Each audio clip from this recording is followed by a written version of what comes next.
3 championships for Acosta. Not only that, but it was done in a hat trick, back to back to back.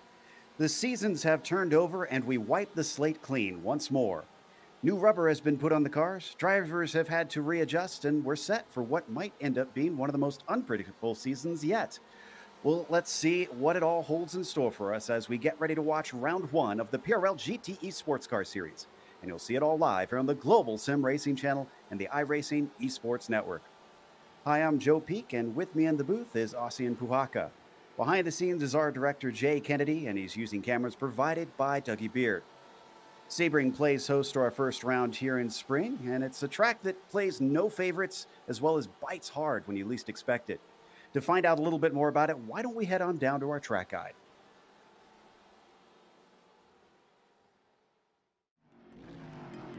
Welcome to Sebring International Raceway. Home to the 12 Hours of Sebring, one of the most grueling tests in endurance racing, this is a track which has earned a fearsome reputation among drivers. The circuit itself is located on the southeastern edge of the city of Sebring, Florida, and was built out of Hendricks Army Airfield shortly after World War II. 3 layouts are currently in use, ranging from 1.7 to 3.7 miles in length. The longest course, which is perhaps the most well-known with it being the one used for the famed endurance race, shockingly still contains portions of the original airfield surface. It's this aspect which has become a signature feature of the track, making it extremely bumpy for racing.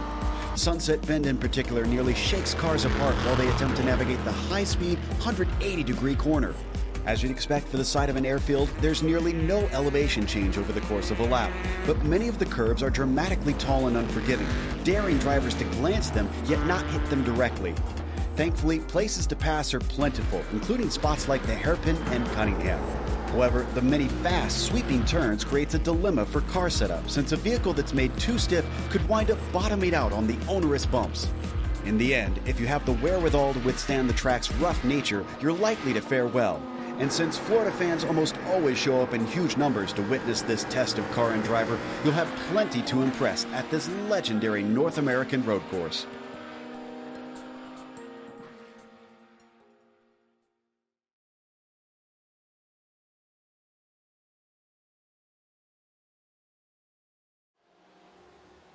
There you see some of the various views around here, but Ossian, this is going to be an interesting track for these drivers to tackle. It's extremely bumpy, and well, as I said, it certainly doesn't seem to let anybody off the hook if they make a mistake.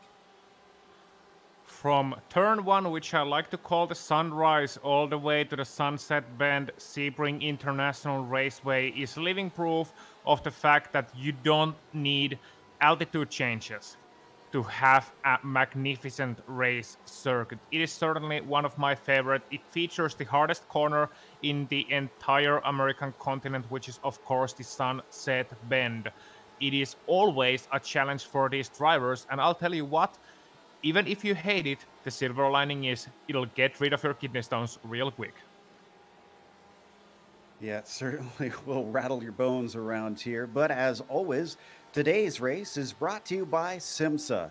Simulation Motorsports Affinity provides many consulting services, from completely customizing simulators to managing teams, individual drivers, and complete events. They're working hard to bring organizations, companies, manufacturers, teams, and drivers together at one place to support and promote sim racing internationally.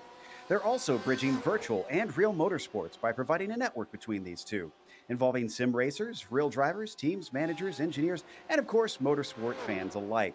You can find out more about how you can get involved at simsa.net. Today's broadcast is also proudly sponsored by ButtKicker. ButtKicker products provide an incredible immersion and realism to any game. Feel every nuance and truly put yourself in the driver's seat. The winner of Division 1 here in the PRL GTE Sports Car Series will get a ButtKicker Game or 2 or a simulation kit.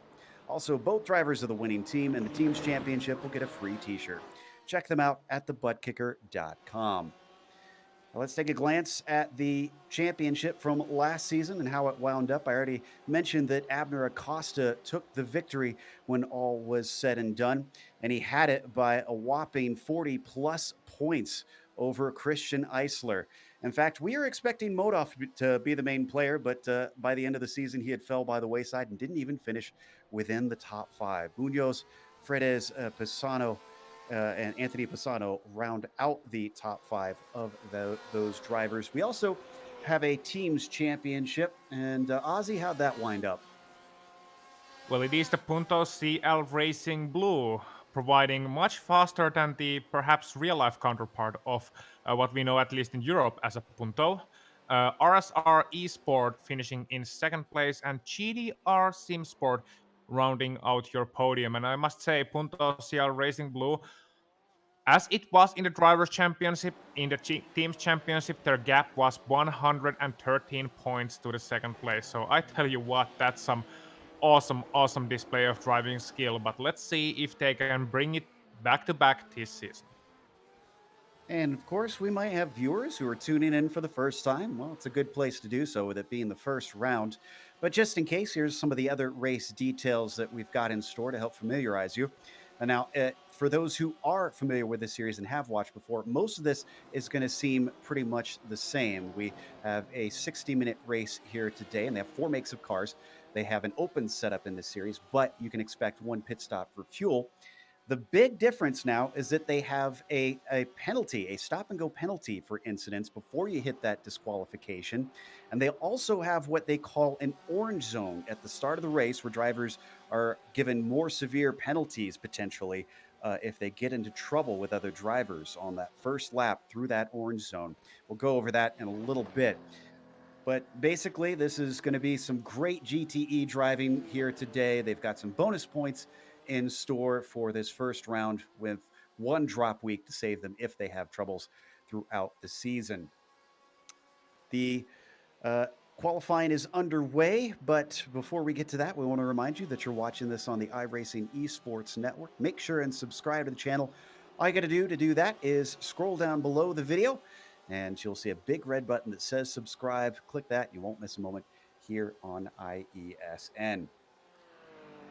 Up at the top, Modoff is back, and it looks like he's got the pace back as well. He may have been bested by Acosta last season, Ozzy, but it looks like he certainly has some competition with a lot of brand new faces this season. He does have a lot of competition, but he is providing a good start to the season, so to speak.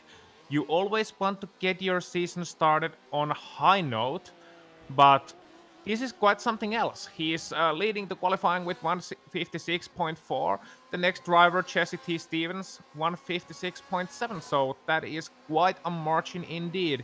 I'm quite curious to see what couple of these names who were mighty fast in practice can do.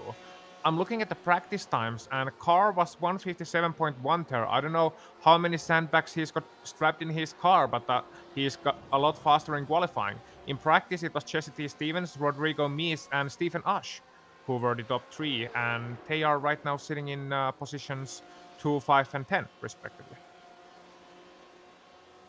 So as they continue around, you can see Stevens trying to collect those 3/10 quicker, but kind of backing it up, getting himself some clear track in the process. Now, I mentioned that orange zone. That goes here from the start line, naturally, all the way up to the hairpin. So quite a ways of the lap. Drivers are going to have to kind of tiptoe a little bit, make sure and be careful. We had a few times last season where the first lap took some of the leaders out, unfortunately. Very aggressive up at the front of this series with some of the drivers, certainly. And it seems like they are going to have to be at least a bit aggressive to try and take victories. Wilson and Stevens still separated by less than a tenth between them. You were eyeing Rodrigo Mises, though, a new face here in that number 88. Apparently gets to drive in real life competitively, it sounds like. Yes, he's from Chile and drives for Punto CL Racing. So the defending championship team, not sure if he drives for red or the blue brand here, but still, I mean, I trust the red brand. That's why we're doing this broadcast, and I like his talent so far too. He drives in some time attack competitions in Chile, and he apparently, according to his own words, has the fastest Nissan Tida in Chile. You see him circulating around. He's got about half a second, just over half a second to make up to Modoff. Interesting thing about Modoff being here is we do not have Abner Acosta returning. So even though Abner has one more championship than him, Carl could find himself getting back up to that 3 championship mark that we have for Abner Acosta. So Christopher Pfeffer coming back and certainly has this car under control because he's got within 3/10 of Modoff this last lap through, but he had a little bit of an off there, so he's going to continue on. Now let's talk about the new tires though, because that'll play here into qualifying as well, Aussie. It seems like we saw some of it last night with the Porsche Caymans, where they had to really get them up to speed. Is that kind of what we're seeing in the GTE cars as well?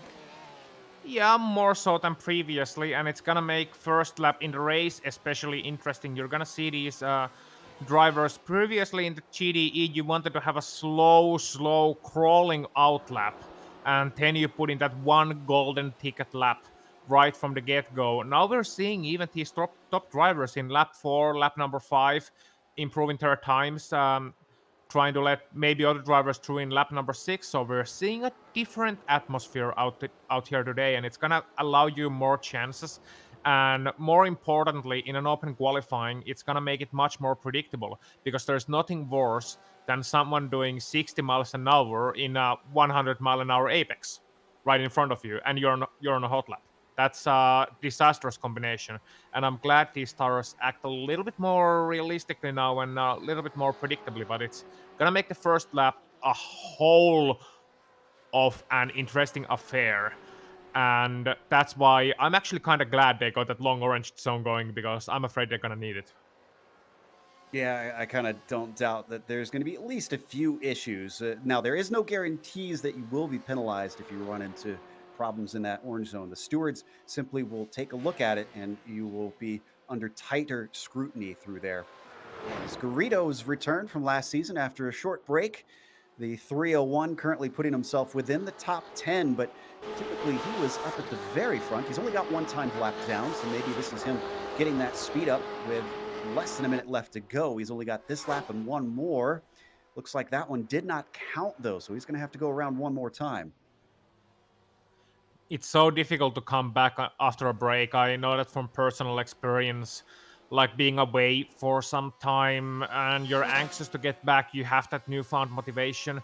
But it can also kill you inside if you're not back within where you used to be right from the get-go. Some people just want to have fun, and that's fine. Greetings to Finnish Counter-Strike team ends, for example, for that one. But for me, it kills my motivation absolutely if I'm not right back where I used to be. And if you're used to these winning ways like he is, then, well, we're going to see how long it takes for him to get back to those winning ways. And what's going to happen if he's suddenly fighting for 10th place instead of the first place. And Modoff backs off on his final lap. We saw it on screen. Instead, we've switched over to the 15th place driver, Russo, who is coming out of Le Mans and onto the Ulm Straight. I see Christian Eisler ahead of him as well, and I think he might be on a hot lap. Let's switch those cameras over to the 727 because he's in 6th place. Multi-time winner on this series before. Never won a championship, though. Can he go any quicker as he comes across the line? Yes. A 56.9, and that is going to not improve his position, though.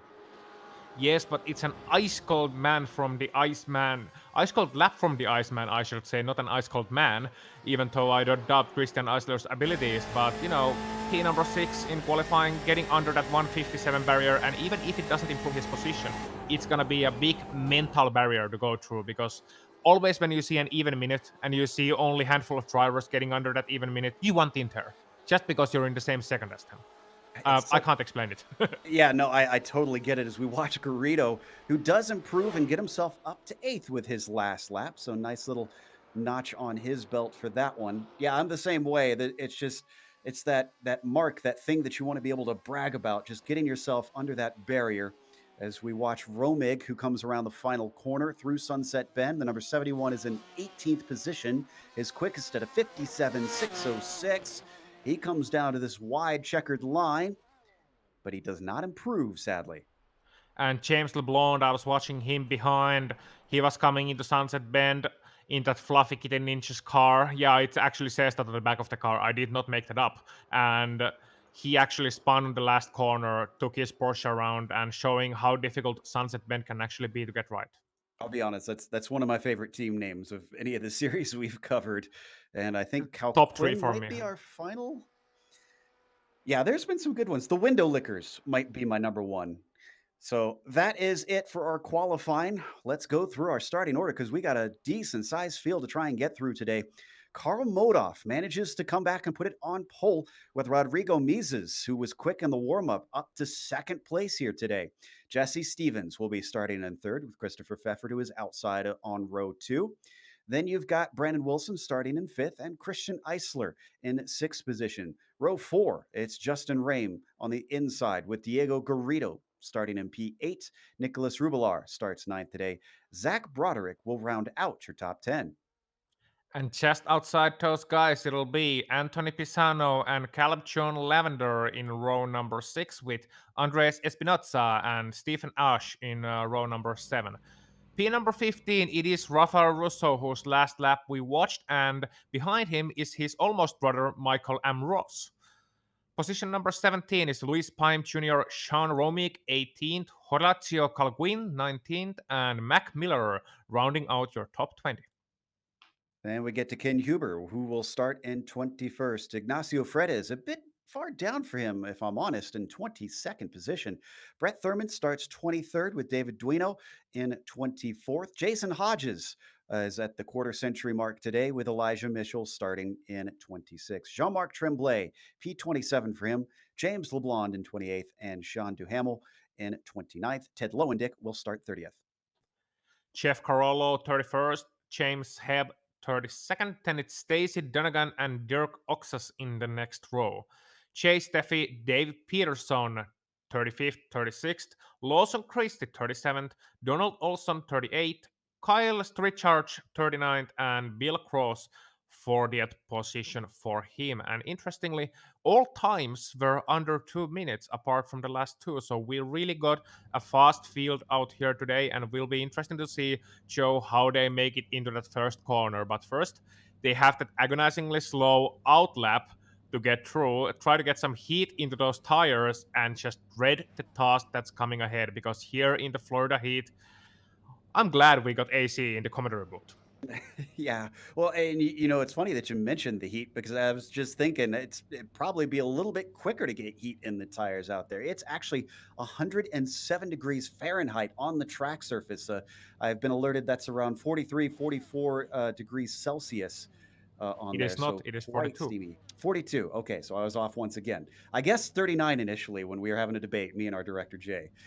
Ah. So, Well, I would have told that to you because I have mine, of course, in civilized units, yeah, so I can see it directly. civilized like that. Our old, one of our old directors, Amjad, used to call them freedom units for what it's worth. So there we go. That's the C and that's the F there. Yeah. We've got a little bit of wind as well that the drivers are dealing with. Not too drastic, but clearly the big talking point is going to be that heat on the track. Interestingly, we only had one driver, Naus, the only one that didn't put a time in, but I don't see Zach Broderick, the number 14 car, out here. So I think we're only going to get 39 starters today. The good news is that this is a pretty long lap, so I don't think traffic should be too much of an issue around here.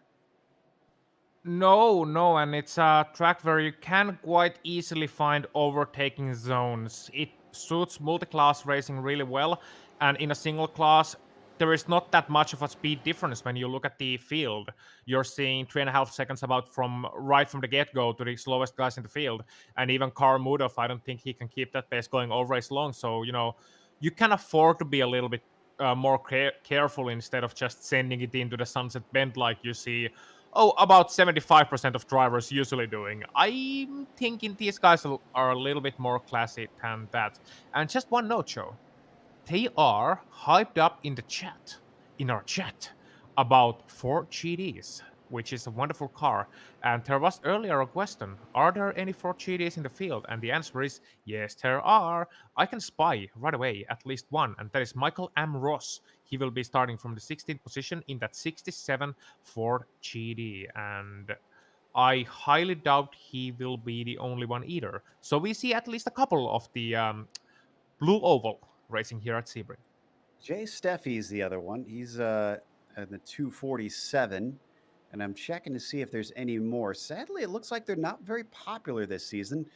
I say sadly because to me it's one of the prettiest cars. If it was a beauty contest out there, but as I think it was it Enzo Ferrari that said that cars are neither beautiful nor ugly. They just become beautiful when they win.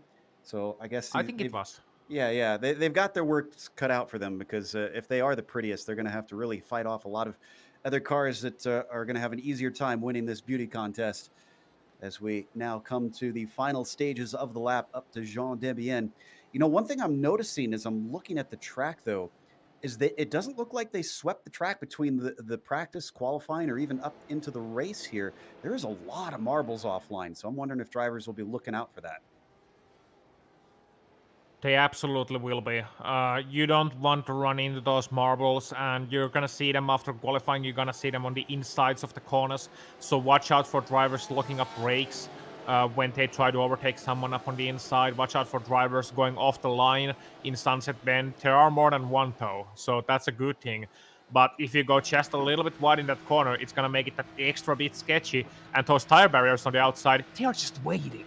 And they are hungry. And so are we, Joe. We are hungry for some good racing, and we are just entering the mainstream.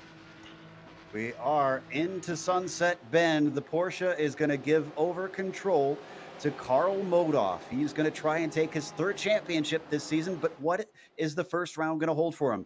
Sebring isn't always happy hunting grounds as the green flag comes out, and he gets a good jump off the line behind him in second. It looks like it's going to be Stevens, actually, as I think Pfeffer falling well back. In fact, he is all the way to, looks like, fifth place as they come up to the first corner. We already have an incident in the background. Two cars sliding off.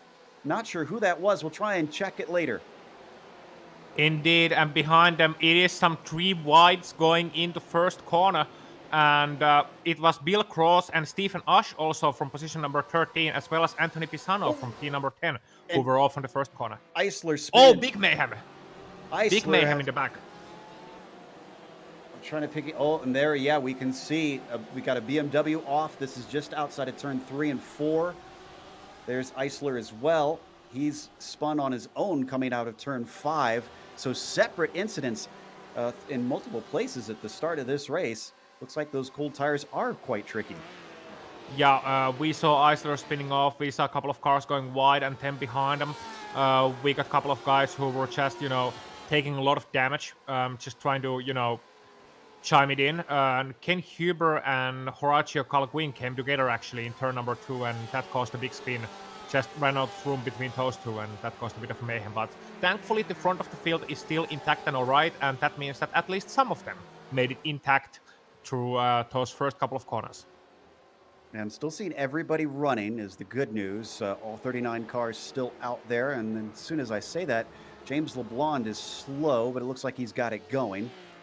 Obviously had some sort of issue himself.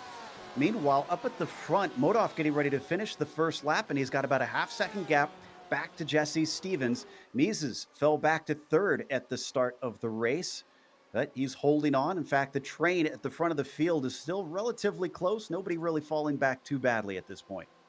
No, bad news for your 4GD fans though. No damage. I'm gonna start it off with that one, but Michael Ambrose took a slowdown penalty heading into, coming out of Le Mans into the back straight, and he lost a lot of positions. So he was already on the edge of top 10, now he's all the way back to 17th. They work their way around. Oh, we got a car way wide on turn 1. Luis Payne Jr., who is falling down to 14th, 15th position, losing a lot of spots. He kept it out of the wall, but that had to be a scary moment going off into the dirt out of that very fast left-hander. Yeah, especially these days with the new tires, how loose the car can get, how snappy it can get when you come back from the grass, when you come back from the dirt into the racing surface. He did a really good job of not spinning that in front of the field. He's now fighting with Elijah Mitchell. See if he can hold on to at least one position, taking a defensive line into the hairpin and, breaking himself a little bit wide, but he's gonna get away with it. Now, an interesting thing, Joe, I would like to bring up. We saw a lot of incidents in the first lap. We saw a couple of cars going wide and so on and so forth. Thing is, we got a strict incident limit in this race. 13 incidents and you get a drive-through. It is a 1-hour race, and already some drivers taking 4 or 5 incidents in the first lap just by those car contacts.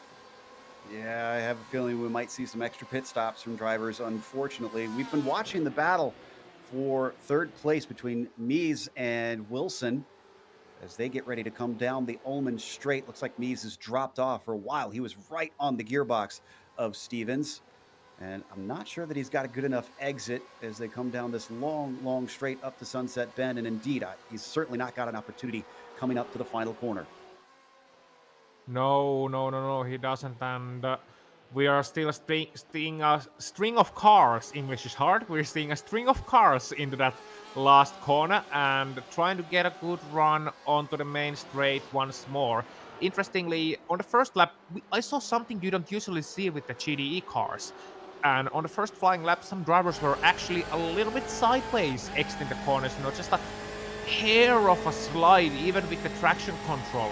So we are definitely seeing the cars being more lively, and I'm gonna be really curious to see what happens in that battle for P number 6 now, because Justin Rehm, Nicolas Rubilar, and Diego Garrido are really close up together, and you see Nicolas and Diego are actually teammates. So let's see if one gets past Justin, will the other follow suit very quickly indeed.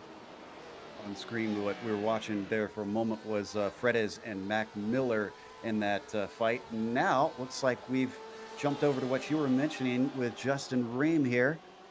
And that Porsche certainly fighting hard with a train of cars behind him and taking a little bit of a peek. Rubilar thinks about it, but then thinks better of it here into Cunningham. It tightens up coming through Collier. And behind him, Garrido, still eager to try and make up position since he hasn't gained any from the start. He's still sitting in 8th. I like that move into Cunningham from Nicolas, though. Rubilar just taking a little bit of a peek, and you saw how Justin was affected by it. Instinctively, he braked a little bit later, was a little bit intimidated, and as a result, his line into the next couple of corners was compromised.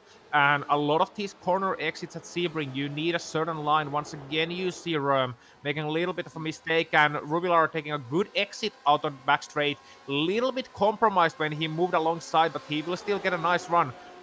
Justin trying to block him off, but Joe, I think Nicolas got it.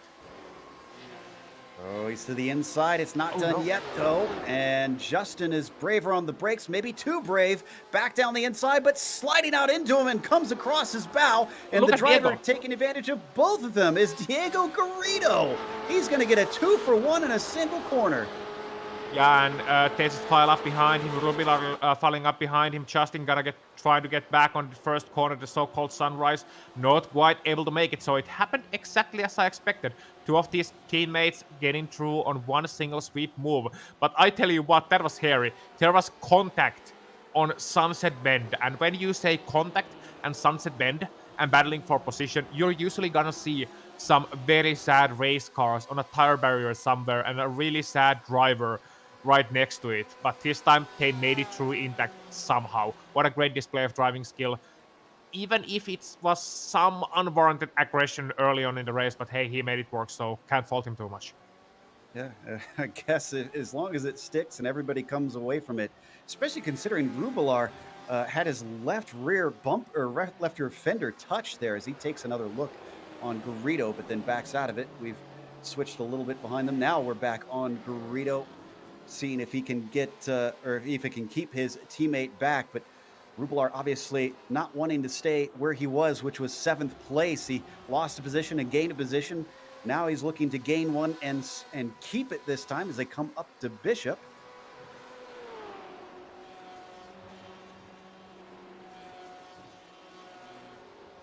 I got nothing. Sorry. It's okay. I'm kind of entranced by this fight as well, and especially knowing Garrido is known for being a little bit aggressive. Now, granted, I'd say that was a great move from him this time. So it seems like maybe he's learned his lesson from last season and has come back with a bit of a more clean mindset, but he's got to fight his teammate for it now. Yeah, and meanwhile, back in P number 4, Brandon Wilson lost a second. He took a slowdown penalty at Le Mans corner, I believe. Had to really give it up on the main back straight, and as a result of that, he has lost a lot of time, Brandon Wilson has, and now he's being caught up by Christopher Pfeffer. And Christopher, well, he is looking to make his way closer and closer into that podium battle. The thing is, these guys are teammates in RSR Esport who have been one of the top teams last few seasons. So, we're going to have to see if Brandon's going to let him go, if some team orders come into play, or whether Christopher is going to be like, okay, well, I'll hang back behind you. You just took a slowdown. Doesn't matter. Try and catch these guys up. We saw on screen Espinosa coming back to the track. He had a bit of a spin. I think we're looking at the replay here. Yeah, this was into turn 3. Self-spin, so he didn't hit anybody. Nobody touched him. He certainly lost a number of positions here, as there it goes. Yep. And further back on your field, just outside of the screens, Michael Ambrose getting past Sean Romig into P number 12 in that 4th GTE. So a little bit of an update from there as well. And the racing is getting tighter and tighter on around those positions as well. Yeah, there's plenty of cars, so there's all kinds of action for us to try and keep track of. If we don't get to your battle, or you're a fan of someone who's in a battle, our apologies. There's just so much to cover here throughout. So we watch Romig give chase here. Excuse me, no, we've switched up to, didn't quite see who that was, so apologies. Well, what we should be watching right now is around the positions 10 and 11, Rafael Russo, Caleb John Lavender, because Rafael Russo last time by 157.8. Now, Rafael is on a real run here because he's actually catching that battle back up in the front. So we have to see if he can make up that difference and if Lavender can stick up behind him. And what can Michael Ambrose do right behind them? That's an interesting battle also at this point in the race. And why that's interesting, you look at the screen and you think, oh, well, they're just racing, they're back in P number 10. Why are we not focused on the battle groups back in front? Because this is usually where things start to happen at this point in a GTE race. We are about 13-14 minutes in. We're seeing a couple of packs start to form at this point. You see the leaders starting to get away into a long string. They're not going to be battling too much at this point in the race. But behind them, you see a couple of guys who are really, really, really trying to get it on at this point in time, trying to catch back up to the guys in front. And then behind them, you see those guys who think they are faster than others. You remember that first turn incident, second turn incident? Well, you see that second turn incident, you see a lot of those guys coming back through the field right now, and they are gonna be angry after losing such an amount of time. So you see starting positions, for example, you see drivers who started from 21st, 22nd, all the way to 14, 15. Then behind them, for example, 727, Christian Eisler is one guy who is damaged and well in the back. He started in the 6th position. And imagine what happens when a guy who starts, for example, in 6th position is down in P number 30, P number 35. Well, even if his car is damaged, he's gonna be on a different level than those guys. As we head back to the battle for 4th place, Wilson and Pfeffer still close to one another. We saw earlier that Wilson lost time, and Pfeffer has not dropped off of him quite yet, been applying a fair bit of pressure. They're also being caught, it seems, Aussie, as they've got Garrido and Rubilar, who've dropped Rame that they passed a little bit earlier, and have cut this down to, it looks like about half a second at this point. Yeah, and that's very interesting. Last time by 157.1 for Diego and 157.6 for Pfeffer. So that's very interesting. At some point, Christopher's gonna have to say, look, Brandon, I'm faster than you. I have to get by, because Brandon's not doing the lap times he needs to do. He's slower. He's actually, I think, the slowest car in the top 10 right now. He's right on top of them as they come out of Big Bend. This is one of the more popular places for a pass here into the hairpin. He's not really happy with it, though. He does not even poke his nose in, and this is going to allow Garrido to close in yet more. In fact, I'd say he's got a whiff of a pass if he does try to attempt something now. So if anything, Christopher is almost have to be on his rear guard as well as go on the attack. Yeah, he's gonna have to be a rear gunner right now. He knows that if he goes for a late move into one of the hairpins, or if he goes into a move that they will both lose time in, Diego's gonna be past them in an instant. And he probably saw already, well, not in his mirrors, maybe heard Diego and Nicolas getting past poor Justin Rem earlier on. Well, he's gonna be the next target, they're gonna be the next target, and already Diego right behind them, hounding them down, looking for that overtaking opportunity. Garrido, not known exactly as one of the most cool-headed drivers out there. He will go for the pass if he sees an opportunity, and right now he is looking for that opportunity left, right, and center. So here on, it's getting tougher and tougher at lap number 7. He's already been getting some mistakes out of Chris. He had 2 wheels off coming out of tower and almost gets into him. He does get into him. Chris is turned. His teammate is going to get through even, and Rubelar moves himself up to 5th. Greedo stays in P6. Christopher Pfeffer tries to get the car going. Come on, Diego. You know you're better in brakes. You don't need to do that. I mean, just silly. I'm sorry, but it's a silly mistake. He came way too fast into the corner. He saw the guy in front. He knew that Porsche is forced off in the brakes. He saw it all the way through. The whole lap, he was catching him on the brakes each and every time. Why would he dive it to the inside when there is no indication that the guy in front is just going to leap out of the way? I'm sorry, but that's a silly incident from Diego. And I'm sad to see that because, it was going to be such a great battle. And now he just, poked one of the guys out and had to let his teammate through once again. And next up there, right in the back of Brandon. And I think Brandon's going to have to be extra careful with his mirrors after seeing that one. For some reason, Chris then came to a halt on the front stretch and took a tow. I'm not sure if maybe he got suspension damage out of that. You can see he's already in pit lane waiting for that tow to finish. Rubelar's already been caught by Garrido, so the battle continues, and I'm with you. If I was Nick, I would be just a little bit edgy about Diego being behind me right now. Let's see if Diego is that eager to dispose of his teammate to get into the top 5. Certainly, they're not far behind the next car up. Wilson is still there, so there's a chance to get up to 4th even if he overtakes his teammate.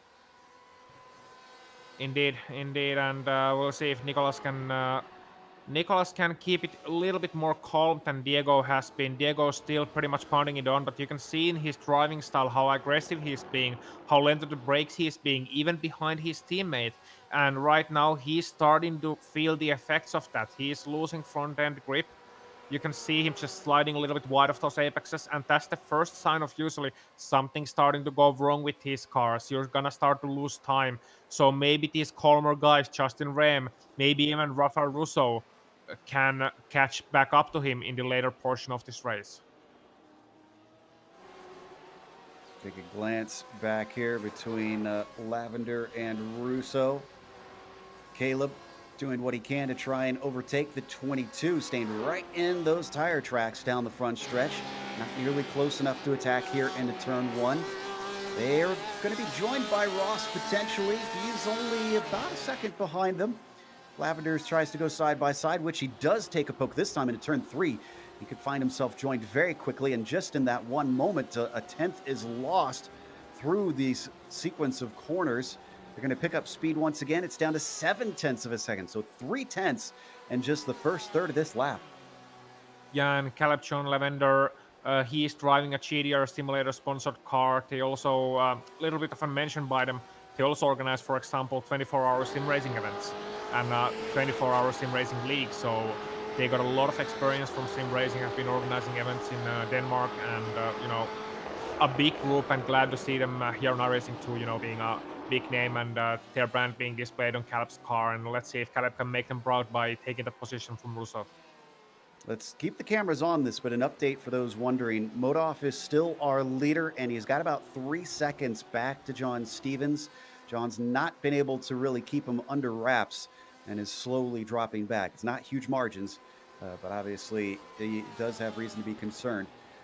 So this trio being led by Russo, who is deep into Jean Debienne. This opens the door for Lavender. He's going to put his foot through and over the threshold, and he's going to force him wide. That's going to be 2 positions gone because Ross is immediately through.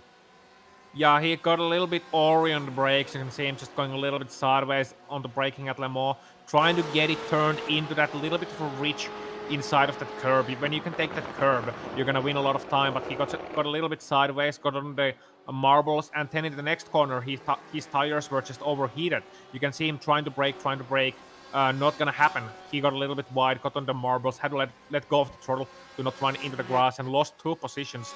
But he made the best out of a bad situation there because he didn't go onto the grass, he didn't get damaged, and he's still in that battle pack. But right now, Michael M. Ross all the way up to P number 9 after starting 16th. And despite having that slowdown on the first lap, the Ford GTE is going strong.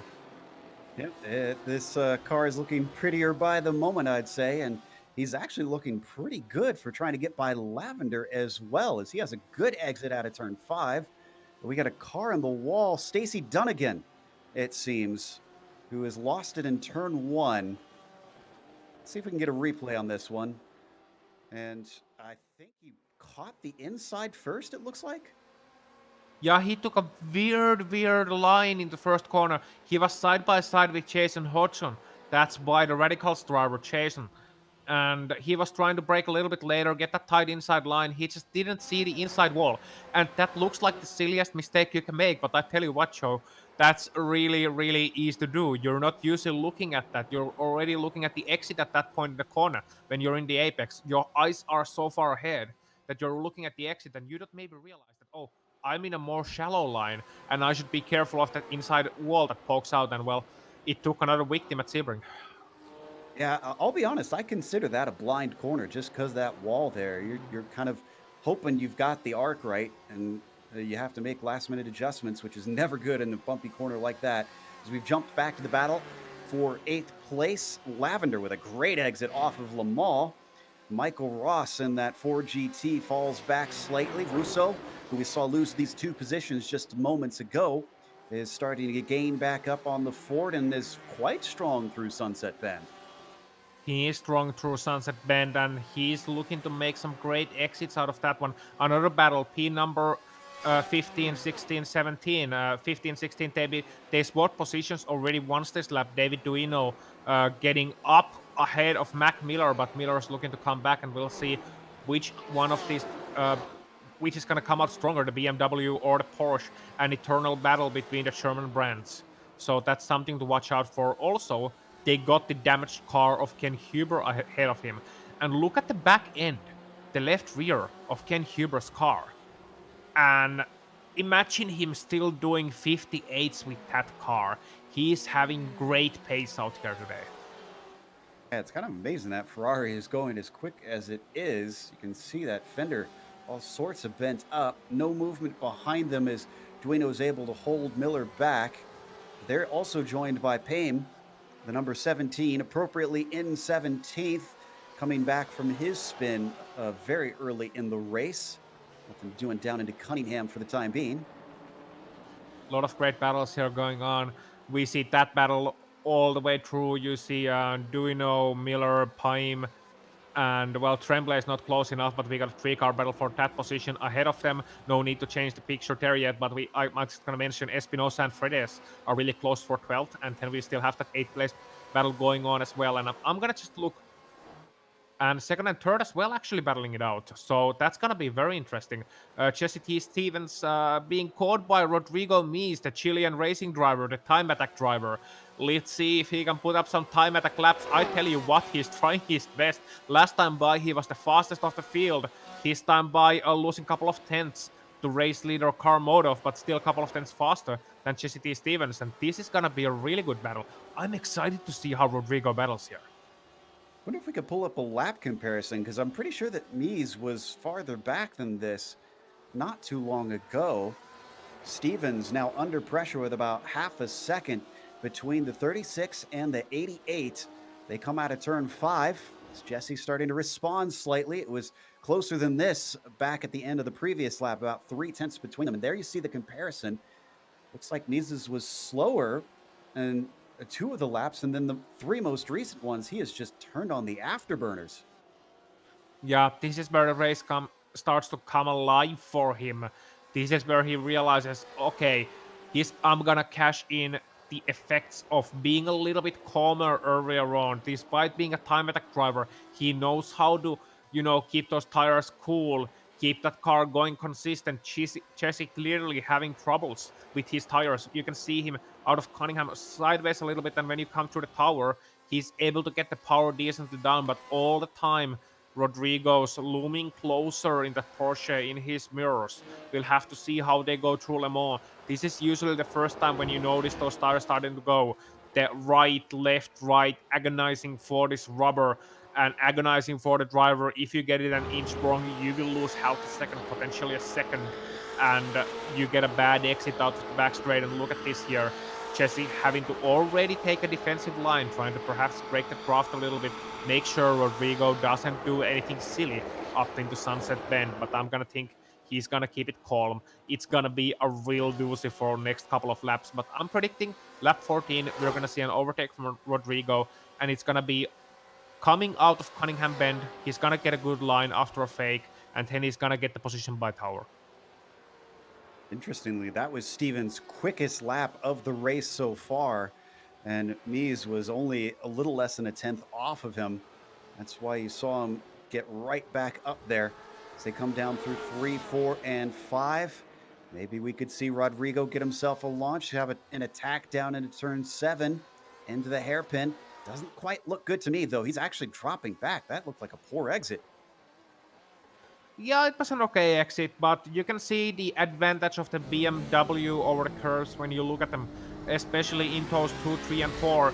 He can take the curves so much more aggressively. You can see Rodrigo actually going around the curves a little bit more, whereas Jesse was able to ride those curves, gain a little bit of time. You can see it in the early part of the track, but not so much with his. Look at again here on Cunningham. He was taking the curb really aggressively, and I'm wondering if he can even take the inside curb at Tower. I don't think he can. But here, once again, we see him running a little bit wider. He's losing a little bit of time in these fast corners. So we'll have to wait and see when Rodrigo is going to get the opportunity. I'm still backing on next lap, you know. He's just so fast through Cunningham. It certainly looks like he could set something up if the right situation presents itself. But Mies is a new equation in this series. This is his first time competing in the PRL GTE Sportscar series. Woody's looking very close here. Oh, this is very good for Rodrigo. He is barely 4/10 back, and he's got the slipstream. Now make it 3/10 back as they start to pick up speed, 150 miles an hour, 160 miles an hour by the time they reach the end of the straight. He's not going to send it in here into Sunset. The sun, interestingly, going behind some clouds throughout much of the course this lap. We've been seeing quite a bit of shade, and the temperature's gone down slightly. It's 104 degrees Fahrenheit before they come back into it. And no attempt here as we take a look back at 6th and 7th as well. Yeah, Justin Ram and Diego Garrido. Diego, as I predicted earlier on, and as we predicted earlier on, he's starting to lose time now. Last time by 158.6, so those tires are still going. He had a little bit of a better run earlier on after the initial couple of mistakes, but right now he's really starting to lose time. And Justin Ram, well, he remembers those overtakes. He remembers those guys being very aggressive with him on the last corner. Do you think it's payback time for Justin? I wonder. We'll have to see, because as he comes up into the hairpin, he's actually much tighter down to the apex than Garrido is, and that allows him to get even closer behind that rear wing. And I think, did we have a change of position behind them between Ross and Lavender? Yes, we had. Michael and Ross going past Sean Lavender, and we're going to get a replay of that on your screens. So. Yeah, that was down into the hairpin, and it was just Lavender, unfortunately, outbraking himself out into the marbles. And there you can see he slips on through. Yeah, you can't make an overtake really much easier than that, in a sense, or make it look easier than that, at least. Slipping through, nice and easy, getting by. Meanwhile, I have to admit, Rodrigo Mies and Jesse Stevens, they are getting very close on the back straight for that P number 2. So I was wrong about Cunningham, I was just about to say. But right now, Rodrigo running right back up to Jesse. But look at Jesse being so much faster on Sunset Bend. Rodrigo's having some sort of trouble there. Already last time by, I was noticing it. He was taking a strange line, like a really almost trying to avoid the inside wall for some reason. And again, he's losing almost half a second in the last corner. So I wonder what's up with that for Rodrigo. It almost looked like on my screen that he lifted a little bit before the corner. I wonder, maybe he's thinking fuel saving, potentially? Maybe, I mean, that could be. It's actually well into the pit window at this point. In fact, we're just about halfway. So we have had one scheduled stop, I believe. Two of them, it looks like, is Lowendick and Oxus have both come in and taken their scheduled fuel. Yeah, those guys have been already come down to the pit lane, and well, you know that 1 hour race, none of these guys are gonna change tires unless you're absolutely positively out of it and just gunning for the fastest lap of the race. Otherwise, they're not gonna change tires, at least not by strategy. So the later you make your pit stop, the better it is for you, and the more you're able to save fuel in battles like these that we're seeing all over the track. Maybe he's thinking, maybe Rodrigo's already thinking ahead. Maybe he's like, okay, well, Carl is too far ahead unless he makes a mistake. The guy behind Brandon Wilson, he's too far back. So I'm just gonna hang behind Jesse, pit 1 lap later than him, going for the overcut. And then with a quicker pit stop, I'm gonna get past him without having to resort to battling, without having to risk it all. And that is really clever driving. And that is really the GTE meta almost these days. You're gonna see a lot of GTE drivers do that. It's so much easier to get by that way than having to resort to a battle. And it's also faster in your overall race strat. Unfortunately, it is, of course, not the preferred way when it comes to spectators and commentators, because we like to see good battles, believe it or not. But And, then again, drivers don't really care how entertaining they make it feel. and in the background, you could see Russo losing out to Romig coming off of Le Mans. He just went a little wide there, and Romig took advantage of it. Now, ahead of them, we were watching Ross and Lavender. Lavender trying to get that position back so far, not successfully. Oh, and is Huber going down the order? What happened to Ken Huber here? Oh, I'm gonna have to wait and see what happened to him. He came into the pit lane. Yeah, he come into the pits on lap number 15. Actually, he was right in a battle back. Mac Miller, Lewis Pime Jr. He lost a couple of positions already before that, heading into the back straight. And with the damaged car, he's not gonna battle them on the straight line very much. So he took it to the pit lane. Gonna get some fuel in, maybe a little bit of repair. Let's see if they can slap some bear bond onto the back of that car and get him back going. Meanwhile, as we continue to watch, and looks like Russo and unfortunately Romig get into one another into the hairpin. Both getting going, but not before losing positions. Yeah, Russo just send it up to the inside of the hairpin. I talked about those marbles on the inside of the track. Well, there were some. He was way too late on the brakes, but the thing is, good thing is Romig saw him actually coming. Romig saw him and was like, okay, well, you're not gonna ever make the corner, so I'm just gonna give you room, try to get the cut back on the exit, a better exit. Unfortunately, Rafael Russo, once he tried to turn it in, that whole 4-ton weight, and I'm talking kilos here, of that BMW got around on him, and then he just spun in front, and then, well, what Romig had in front of him was an immovable object. The absolute unit of BMW M8 just going, well, I just spun. But thankfully, Romig's car, miraculously, I should say, looks quite unharmed, and Espinosa still staying behind him. You could see that was a great fight on screen through Collier and Tower. Romig came out in front of Espinosa. Fredes has caught up to them because of all that tussling and a little wide coming through Sunset, maybe looking to cut back. Yes, indeed. And look at that. Oh, and both of them coming in. Espinosa and Romig duck in as Fredes decides to stay out. Yeah, interesting strategy there. And I'm not talking about in a passive aggressive sense. Espinosa and Romig decided to both pit at this time, so we'll see who has saved more fuel, who can dare to be more accurate on their calculations. And we're back to the second position. Yeah, Stevens still fending off Mies. In fact, his hopes of trying to chase down Modov seem to be continually slipping away because it's 6 seconds from him up to our leader. Mies still hasn't gotten by, which kind of makes me think that my thought about fuel might be what's going on here. Just trying to save time in the pits. And we've seen the battle coming out of the pits as well. Yeah. These guys trying to get ahead. It's Romig getting ahead. Espinosa actually also behind Mac Miller right now. Mac Miller also got just ahead of him out of the pit lane, and they were side by side when they came out. So that's actually going to be -1 for Espinosa. But he's gonna try and get past Mac Miller as soon as possible so he can get battling back with Sean Romick. But this time it is the Porsche team who had managed to save up a little bit more fuel, and as Look a at result of Russo that, here. get themselves a position. Whoa!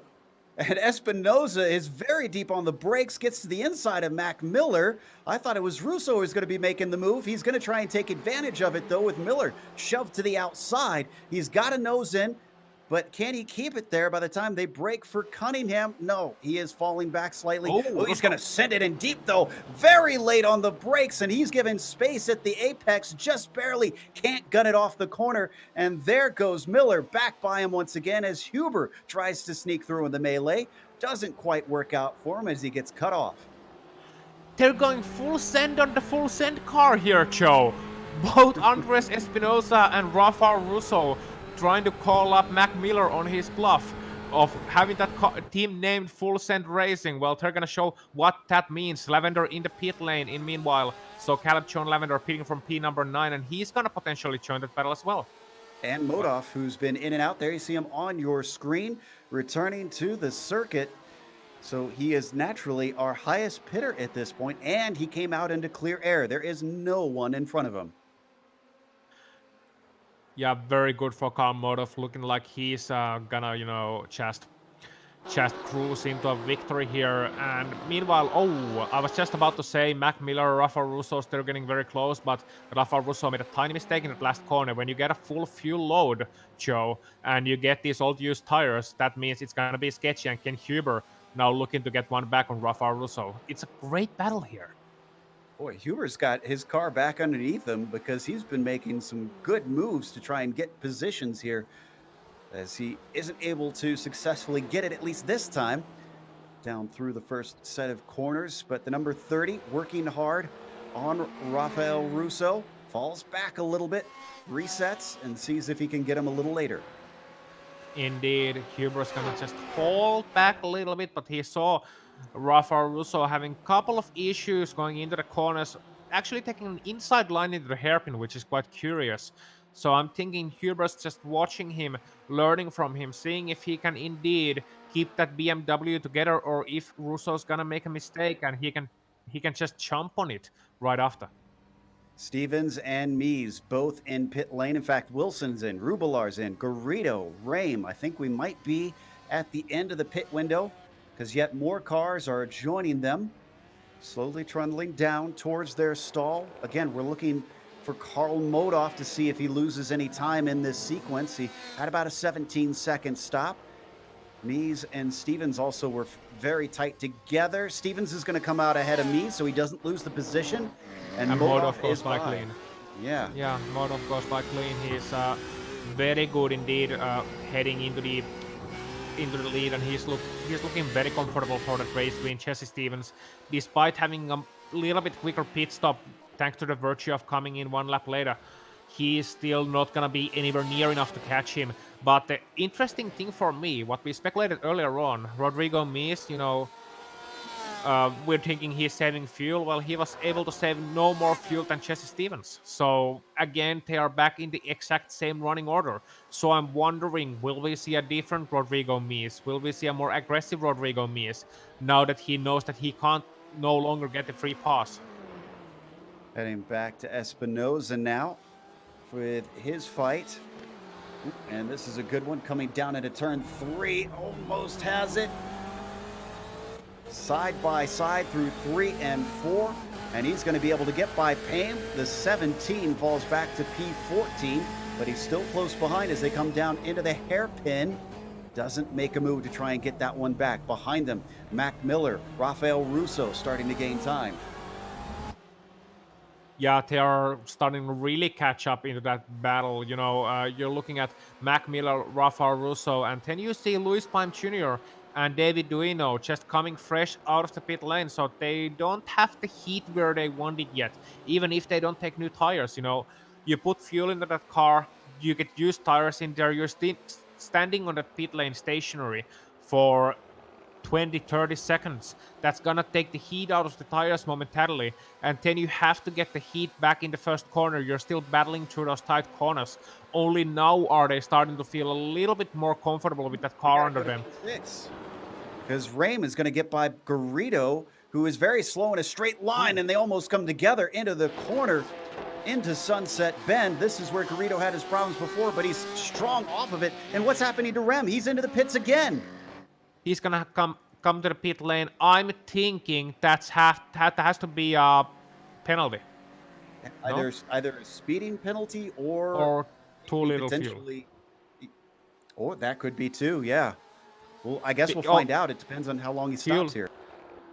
Fuel, because he is coming into the pit lane and he is having to stop here, I reckon, unless he went past the incident limit.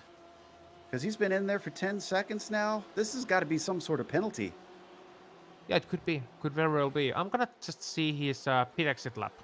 See what speed he did here. I'm looking at it right now. The speed limit is 72 kilometers per hour. So he was well under that. No, actually he accelerated. He came off the limiter, extended his pit stop, accelerated all the way to 90 kph almost. The limit is 72, remember, and 10 came back to 72. So I'm thinking it's a penalty. It has to be a penalty. It's got to be. That's the only option that I can think of, but it was a long penalty, as we've had a problem with Miller now. And Levendick and Hodgson also in battle for P20. So Jason Hodgson and Ted Levendick getting through 172 and the car number 73, and here we go, Ted getting nice and true for P number 20. So a lot of things happen further back as well. Yeah, we're watching the replay of Miller, then we'll go right to that pass there for the 73. This is a single car incident, just lost it under braking, bumps the wall and gets it going. And if we glance at the number 73, look at that right there. Our director's on it. Down into the hairpin, just got his nose inside. Textbook maneuver to slip through. What I really like from Ted there, as we are watching Andres Espinosa, David Duino, and Luis Pime Jr., what I really like from Ted Terra is that he left the room on the outside. Even if he had the inside line, he left the guy some racing room. He left him a car width and a half on the outside. Didn't capitalize on his exit and was like, look, if you want to keep it side by side, you can keep it side by side. You can trust me. I'm not going to punt you off into the grass. And we should see more of that. You should always leave a space. I agree. It's the nature of internet racing, as we're watching Duino, Espinosa, and Payne. And back to Hodgson, though. We got some nice action, because it looks like he's going to try and get a move done on Lowendick. Looks for the over-under, but he's going to swing way wide. Has to hold the car up. Just drifts out, understeers almost into the grass, and eventually it comes back to him. Nice try for the over-under. Just came in a little bit too hot there. And, you see Ted sliding up in front of him, and he tried to go under, just couldn't quite get under, and came in a little bit too hot there. But it was a nice try. At the hairpin. Looks like he's lost it on his own, and he in fact is going well down the order. A number of positions go through. Aggressive under braking. We see him spin. We saw that happen to a couple of drivers in this race earlier on. Just losing it under braking. He did a good thing of at least reversing out of the track and waiting for the traffic to go by before rejoining. So that's a good thing. Too often do we see drivers just, being anxious to get back into the traffic and start maneuvering, which is of course the last thing you want to do. Sebastian Vettel, Monza 2019. Yep. Fred immediately came to mind, if I'm honest. Yeah. Fredis came back, though, into quite a battle because Miller is right on top of him. I thought LeBlanc was going to get into this, but he's suddenly dropped back among these three. Miller looking for the exit off of Le Mans. And LeBlanc actually... Sorry. Yeah, thank you. He's a lap down. Pardon me. It's okay. I mean, if your team name is Fluffy Kitten Ninjas, I vote you get your lap back. You get a free lucky dog. Even if it's a lucky kitty, I suppose. Yeah, I like that, a lucky kitty. Mac Miller backs off down the Ullman Straight, doesn't have the straight line speed that Fredis does. So he gets himself a little bit more safe, but a lot of ground to make up. Considering he started this race in 22nd, he could have had so much more. He's down in 15th after that self-spin. Yeah, meanwhile, it's getting very close to P number 4. Brandon Wilson, Nicolas Rubilar.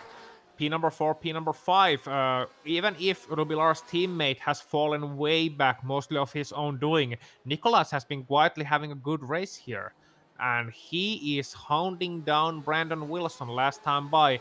Pretty even lap times for those two guys. So it's a battle going on not only for P number 2, but also P number 4.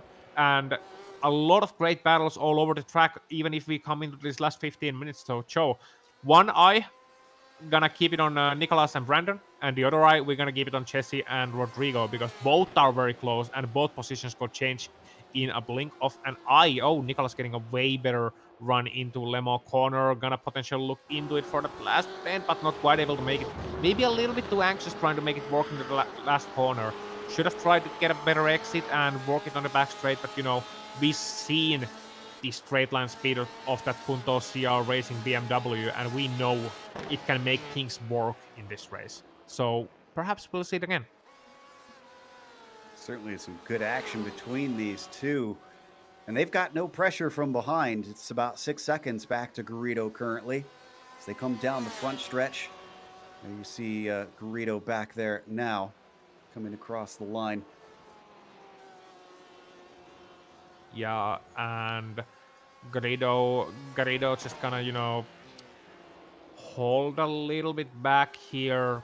Gonna try and get the car under him, seeing him make a mistake earlier on. And in P number 7, it's a quiet P number 7 car. Remember that Ford GTE we were talking about? Fighting with Caleb Lavender, Christian, Sean Romig, and those guys, David Duino. Well, he's now broken away a lot from that battle, has Michael Ambrose. He is in 7th place, and he's comfortably in 7th place. He's 5 seconds almost ahead of the car behind. Don't need to go to it, but Jay Steffi had a self-spin in Jean Dembien. Well, we've already gone to it. There we are. So Jay has got it going once more with a little bit of issues here in the final 15 minutes. I'm with you about that half eye thing. I keep looking back to Rubilar because he is putting a lot of pressure on Wilson at this point. And in fact, there is less than a car length between them as they come up to the final portion of the lap. If he can hold on to this by the time they get to Ullman, that's going to be enough for a good slipstream for him.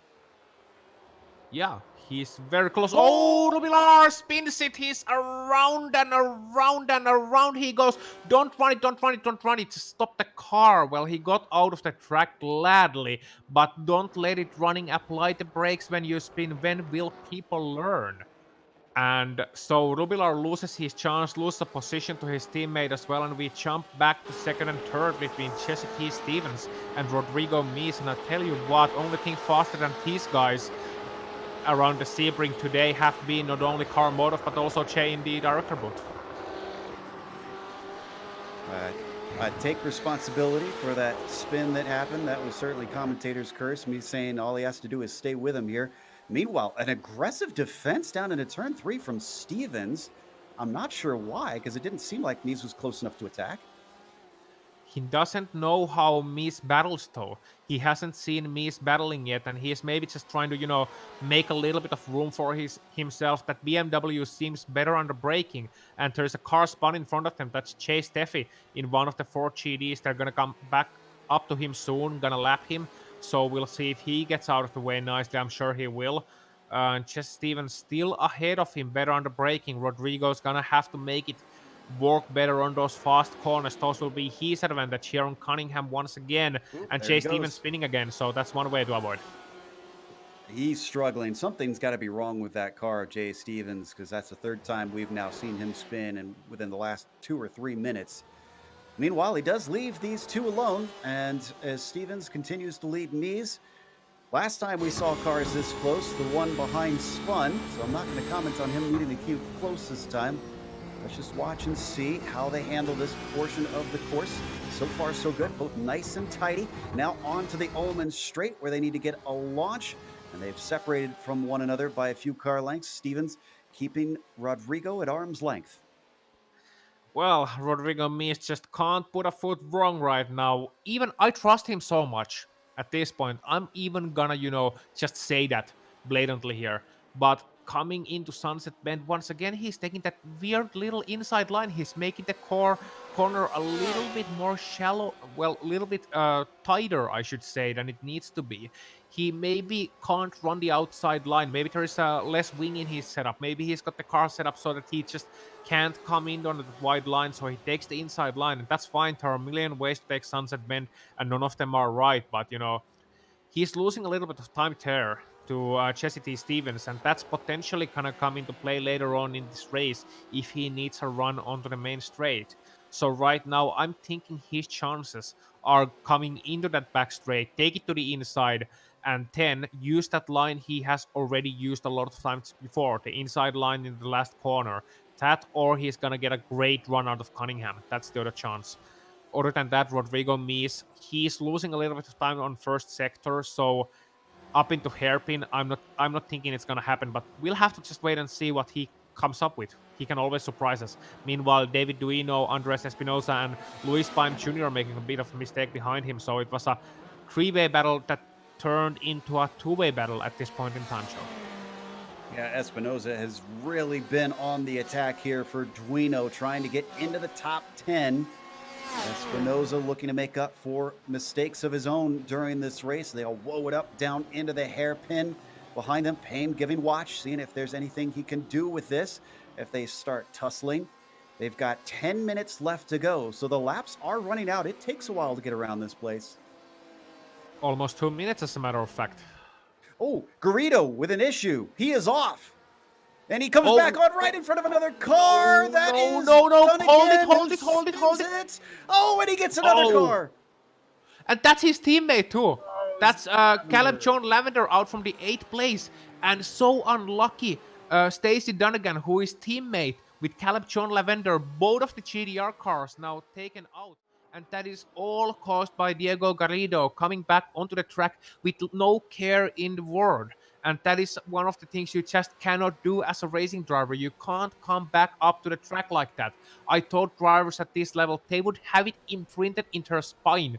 You usually learn it by the first time, but Diego, he's been fast in this race, but I tell you what, he still needs to work on a couple of things. I'm not impressed by his performance out here today, and I think the steward's going to need to take a long and hard look at how this man is driving. That was one of the slowest unfolding multi-car wrecks that I've seen in a while. It's a bit sad that we've seen so many fall victim to that. Meanwhile, Espinosa dealing with lap traffic at the same time. He's still trying to get by Duino.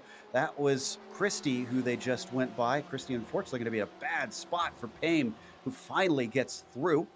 Espinosa holding on to the brakes down here into turn 3, much more into the apex than was Duino. Can he maybe use this? He gets right up underneath the rear wing, and he gets a decent launch as they now take it out of Big Bend and head into the hairpin.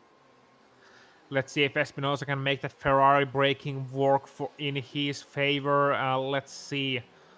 Espinosa not quite close enough, getting able to get the car turned in quite well, but Duino, I must say, I'm impressed by the fact how calm he was being there, despite having Espinosa all over his tail. He was taking it calm, using his racing line, taking a good exit and protecting himself into coming into Cunningham, but maybe braking a little bit late into Cunningham for my liking. Again, you see those different lines. You can take Cunningham more aggressively, or you can take a little bit slower and just get yourself a better line as we take it back to the second position, show. Yeah, Stevens had Mies almost next to him coming down the Ullman Straight as they were going through traffic of their own. Bill Kraus trying to stay out of the way. You can see how much closer that Porsche is to the BMW now. And in fact, he's going to look down in the first corner. A defensive line from Jesse Stevens. I love it. Him back. I love that move from Mies. Feint to the inside, then take the outside, get a better exit, not quite able to make it work, but he tested that. I'm sure he tested that. He tested that to see what Jesse is going to do. Jesse moved into him, was watching his mirrors, so now he knows. Now Rodrigo knows how Jesse will be driving, and he knows what he needs to do. He gets so much information with that little feint to the inside. I love it. Certainly pulling some interesting moves as Garrido, with his contact that he had, I think is into pit lane now. And he's already gotten the ire of a few drivers. It looks like some have gotten onto the chat expressing their displeasure with him. No wonder. Not sure if Garrido's going to be back out. Yeah, not sure either.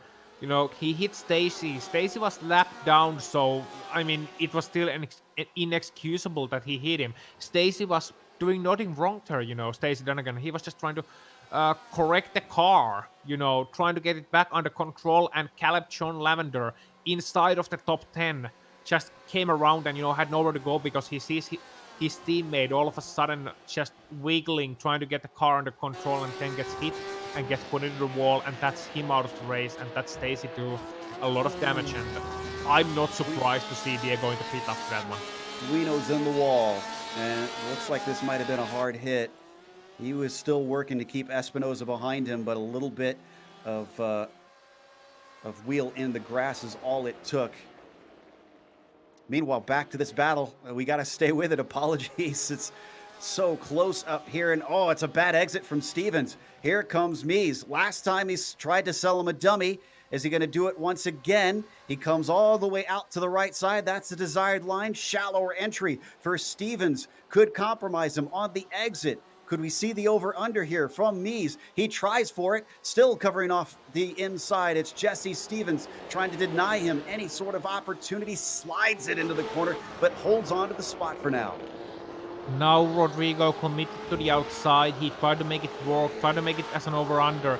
He knows that, okay, Jesse can keep the inside line very tight here. You don't necessarily want to commit to the outside before you know the guy can hold his line. Here comes Rodrigo again to the outside, trying to make it work into the hairpin. Let's see if Jesse can hold his line. Well, Jesse slid ahead of him, but he was already ahead. And that little bit of respect we saw earlier on, you know, guys leaving them room instead of sliding ahead of you, well, that's gone. Now they're just gonna, you know, have to commit to it. Let's see if Rodrigo can make anything happen coming into Cunningham. No, he can't. He's just gonna tuck in right behind him instead, and he's gonna have a couple of chances here yet. All the patience that we saw before from Rodrigo has been thrown out the window. Now it's go time in the final couple laps, and he's pushing the car as well as he's got it sliding around just as much as we see from Stevens. Just an update, Garrido unfortunately is done for the day, as we were curious if it was a penalty for him, and it appears even if it was, he's decided to call it quits for round one. On to the Ullman straight for Stevens, and a not good exit. Not good at all for his exit. He slid a little bit wide. That's why I was talking about Le Mans corner potentially being one of the better places for Rodrigo. Oh, that's a late move from Jesse, taking a little bit more to the outside, forcing Rodrigo to really take the inside. And Jesse didn't want him on the outside. Let's see the exit. Rodrigo has been worse in Sunset Bend, but he takes a better exit. Right onto the main straight, take Camcho, and Rodrigo is right behind. He's going to have to make it work. Pulls out to the right side once more. This didn't work last time, but he's deeper on the brakes this time, trying to go the long way around, but he's off in the marbles, and that car just does not grip. He falls back, regroups, looks for the inside of turn 3, covering off right in the middle of the track. Jesse Stevens denies him once more. Where is Modoff in this? He's about 10 seconds ahead, so he is not going to get the white flag next time by. I think we're 2 to go next time at the line. Yeah, Rodrigo's one of those guys who you know, just wants to find a space. Jesse being really clever here. He knows Rodrigo's potentially not a guy who's just gonna send it in there, so he's comfortable with leaving those 0.9 car widths on the inside, a gap that you can't get by, but a lot of drivers will still take, you know, going up to the inside, squeezing it in. So Jesse getting himself a little bit more room by leaving that room up to the inside, and trusting that Rodrigo will not go into that gap that doesn't quite exist. He's trusting Rodrigo to not do that, so that way he's able to buy himself a little bit more space in the track and forcing Rodrigo a little bit closer to the outside of those corners, and also defending, kind of defending both lines at the same time by keeping that huge BMW right in the middle of the track. The car that we saw off a little bit earlier, that's the green SRT machine of Kyle Strykars. He got it going once again, thankfully. Still applying a lot of pressure as we ride on board with Mies. Yeah, that was a bit of a moment coming off of Le Mans. They're trying to take your advice and really push that corner maybe a little too hard. Yeah, Rodrigo just getting his left rear tire right on the grass, half of his tire, and we saw the tiniest of wiggles. And I'm sure at that moment, in the cockpit of Rodrigo Mies, there was a little bit of a tiniest correction, and a maybe tiny bit of something leaking into his underwear there. A sprinkle, so to speak. He's been seeming pretty gutsy to me, so I think he's got the wherewithal to keep that race suit clean from what I've been watching. Down into turn 3 once more, just can't quite get the launch off of turn 1 that he keeps wanting. The sunrise is not leading to sunset for him quite yet. He's only going to have one more lap to do it because we are under the 2-minute mark. They come up to turn 7, and he's continuing to try and get into the head of Stevens as he shows his nose, even though he's nowhere near here into this corner. Well, it looks like a boxing match here. Maybe round 10, round 11 of a middleweight, lightweight boxing match. Rodrigo Mies is right now on the attack. He's the infighter, trying to chab in, trying to get that room in, trying to get an uppercut in, and he's trying to break the defense of Jesse T. Stevens, but Jesse is giving him nothing. His defense is absolutely perfect. He's allowing those light chaps to maybe land, but he's defending the big blows, and that's what he needs to do at this point in time. And more importantly, he's not allowing Rodrigo to push him into the corner here. Jesse is dictating, even if he's defending, Jesse is dictating the flow and where this fight is going, and he's telling Rodrigo where you can go and where you cannot go. So Rodrigo needs to do something Jesse doesn't expect. Maybe here, this time by Jesse getting a little bit worse exit off onto the back straight and then into the sunset bend they go. This time it was Jesse's turn for the bobble, and he goes to the inside to defend Mies, trying to outbrake him the long way around. He's not as good on the binders. Instead, trying to get that over-under. He's been able to get himself some speed here onto the front stretch. We've seen it multiple times. None of them have borne fruit. This time, it doesn't even... Come on, Rodrigo. There we go. Yes! Oh, yes. Look at that! Down to the inside, but it doesn't quite go there for him. Just a little too shallow in the corner. I sure hope somebody picks up that phone, because I think I called it. That was incredible stuff. This is the last lap. He has got to make it happen here. Oh, and it's a big slide coming into turn 5 from Mies. He falls back. That could have shot him in the foot. Yeah, and behind him we got Espinosa having his own battles as well. Andres Espinosa and Luis Pime Jr. No! Fighting. Pime in the wall. Well, that's gonna be a painful one for him. Certainly. I was wondering when one of us would get to that pun. He does get the car moving, so he'll be able to take the checkered flag, but he's lost a lot of time from that hard slap into the outside wall. Meanwhile, let's put the cameras on Karl Modhoff.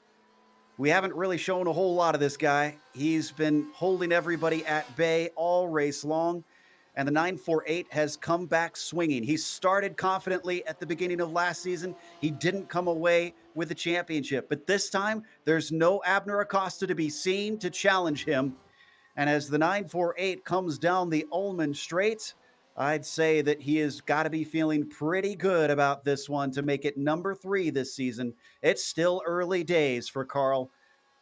Sometimes he hasn't had great races here at Sebring. This is not one of those. It's been a dominating day for Karl Modhoff as he comes off a sunset bend and to the line. Victory here in Florida for the 2-time champion. The crowd in the main straight cheering him on, and no wonder. Hats off for this guy, even if you're gonna risk a sunburn. And in the second place, Jesse T. Stevens being able to get ahead of Rodrigo Mies. The battle kind of dying out, but you can't fault Rodrigo for trying. And I'm thinking that's not the last we see of these two guys battling here this season.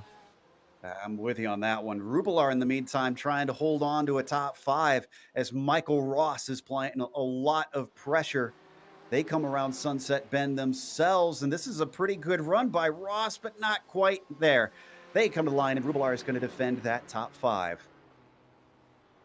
Sean Romy coming home in the 7th place. Andres Espinosa 8th. Rafa Russo 9th, and Ignacio Rodriguez Fredes rounding out your top 10, it seems. Here I'm trying to see if we have Mac Miller, Louis Pime Jr., and Jean-Marc Tremblay in a very close battle. Actually, Tremblay is going to get quite a good run out to the last corner. We're going to have to see what he does here. See, not quite being able to make it to the line. Oh, but that was very close for P number 12, 13, and 14. Yeah, that was Payne trying to recover, and it looks like at least he didn't lose that last position. Meanwhile, I believe the battle for 20th is brewing. Looks like Horatio just got past Duhamel. Oh, and Duhamel's sliding. He's going to try and catch it. Is he going to run into the car next to him? Justin Ray barely sneaks through, and that's 2 positions gone for poor Sean. Yeah, in the last corner, you don't want that happen to you. In the last corner of the race, Sean coming really slowly across the line as well. Dave Peterson, his teammate behind him, I'm sure he heard the bad news as well, feeling for his teammate coming home behind him. Dirk Oxas, P number 24, a really quiet race for him. And Kyle's Richards, I believe he's already 1 lap down, so Dirk is the last guy to actually finish on the lead lap. Yeah, and I think he actually ran out of fuel as he came there. Well, that's going to take us to a quick break here on the Global Sim Racing channel. We're going to come back with the unofficial results as well as driver interviews. So stick around and don't miss the awesome post race show we've got coming your way.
Welcome back to Sebring International Raceway. Round 1 in the PRL GTE Sportscar Series saw Carl Modoff kick things off with a dominant victory.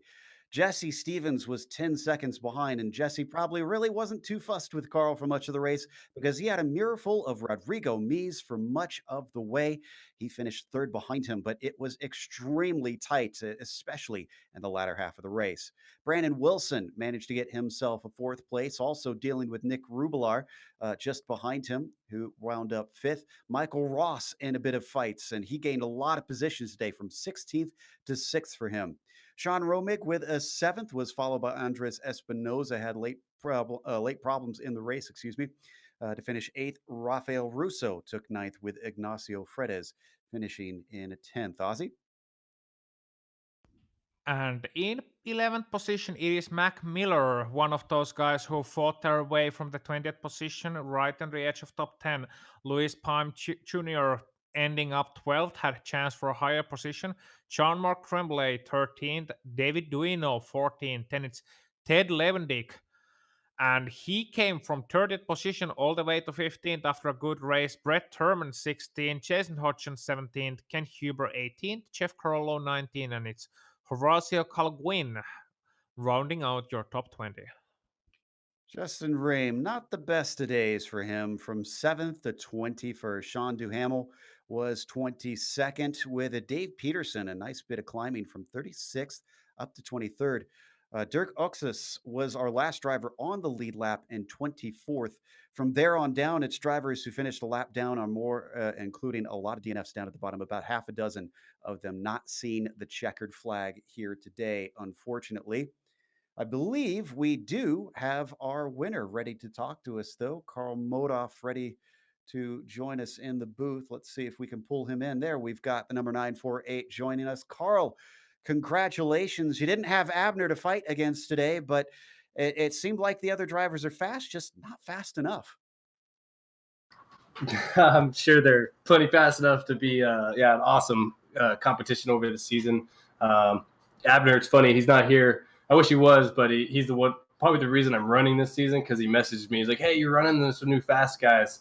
And I was like, yeah, I'm always down to race against new competition. So I ended up entering. So yeah, sad not to see him here, but super excited to be able to pull off a win to open the season.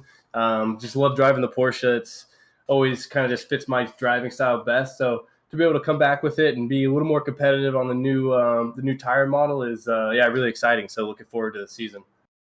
Yeah, that was quite a talking point at the start of this race, although we didn't get much time with all the battling to discuss it later on. So, with the heat that we had, because it was pretty spicy on the track surface when the green flag fell, did it take long to get them up to temperature, or did they come in fast? It still takes a while, even in the hotter temperature. It's it'll still take a few laps, probably 3-4, before you really feel confident on the tire. It just feels a little overall like there's less grip. So it's the same for everybody, but even when it's hot, it still takes a couple laps, 3-4 for the tires to really come in. I had quite a bit of understeer the first couple laps, and I knew once that came in, the car was going to feel really nice, and it did. I had really great tire wear the whole race. I hadn't really done a full hour sprint race yet, so I was kind of worried to see what my tires would be like at the end.